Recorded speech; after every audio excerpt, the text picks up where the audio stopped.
Voici ce que nous lisons aujourd'hui dans l'imitation de Jésus-Christ.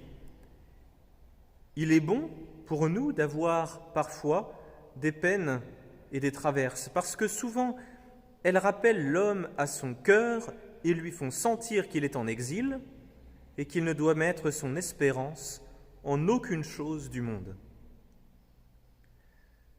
Il est bon pour nous de souffrir parfois quelques contradictions et de supporter qu'on pense mal ou peu favorablement de nous, quelque bonnes que soient nos actions et nos intentions, car souvent cela sert à nous rendre humbles et à nous prémunir contre la vaine gloire. L'auteur de l'imitation de Jésus-Christ a placé comme titre de ce petit chapitre de l'avantage de l'épreuve. Effectivement, l'épreuve a ce mérite de nous rappeler que, sur terre, nous ne pourrons pas échapper à une série d'événements qui présentent pour nous des désagréments. Souvent, lorsque l'épreuve se présente, le premier réflexe, c'est de faire le dos rond et de se dire « on va tenir, on va supporter ». C'est quelque chose de pénible. La seule chose à faire, soit c'est de se révolter, mais ça ne sert à rien, soit c'est d'attendre. Et finalement, il y a un côté un petit peu absurde à cette épreuve qui survient.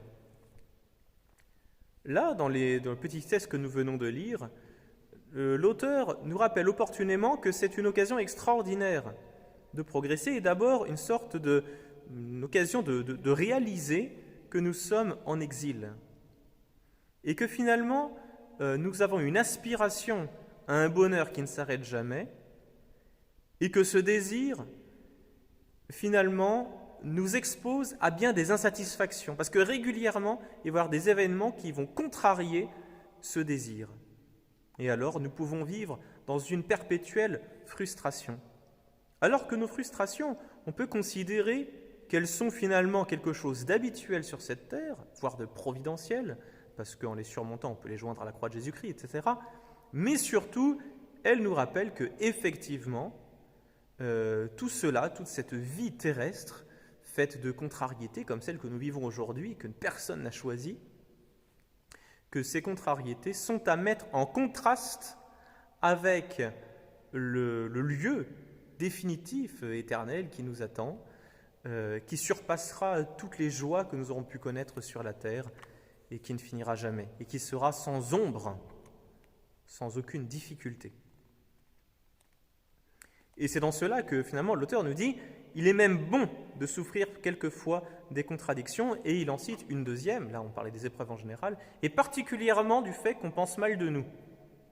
Et on sait à quel point, finalement, surtout en période où nous n'avons pas grand-chose à faire, que finalement nous n'avons plus les personnes physiquement en face de nous, qui n'ont pas pu nous faire avoir ces relations qui faisaient notre joie, puis parfois nous faire valoir, que reste à notre esprit une conviction, qu'est-ce que les autres continuent à penser de moi? Est-ce qu'ils ne m'ont pas oublié? Et finalement, on peut vivre en permanence dans une sorte d'anxiété de savoir quelle image nous renvoyons, qu'est-ce que les autres ont pu imaginer de mes paroles passées, est-ce que mon souvenir demeure dans leur mémoire, etc.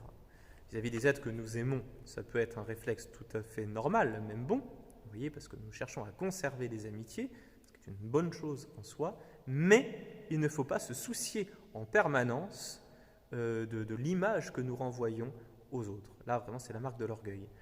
Et je vous donnerai un petit truc spirituel. Plus je me rends compte à quel point je me soucie de l'image que je renvoie, l'image morale, l'image physique, plus je dois me demander quelle image Dieu a de moi. Et là, ce sera finalement une préoccupation noble, parce que lorsque je m'occupe finalement de l'image que je renvoie aux autres, je m'occupe de moi-même, tandis que lorsque je me demande quelle image je renvoie à Dieu, en fait, c'est Dieu que je vais regarder. Parce que l'image que je vais essayer de renvoyer à Dieu, c'est sa propre grâce, c'est sa propre bonté, c'est sa propre beauté. Et alors, je serai beaucoup plus dans le don, plutôt que d'avoir les yeux repliés sur moi-même. Alors, Voilà comment est-ce que l'auteur de l'Imitation conclut ce passage. Nous avons plus d'empressement à chercher Dieu qui voit le fond du cœur quand les hommes au dehors nous rabaissent et pensent mal de nous. Voyez, finalement, les mauvais jugements que nous pouvons parfois subir injustement nous rapprochent de Dieu. Et donc, c'est tant mieux.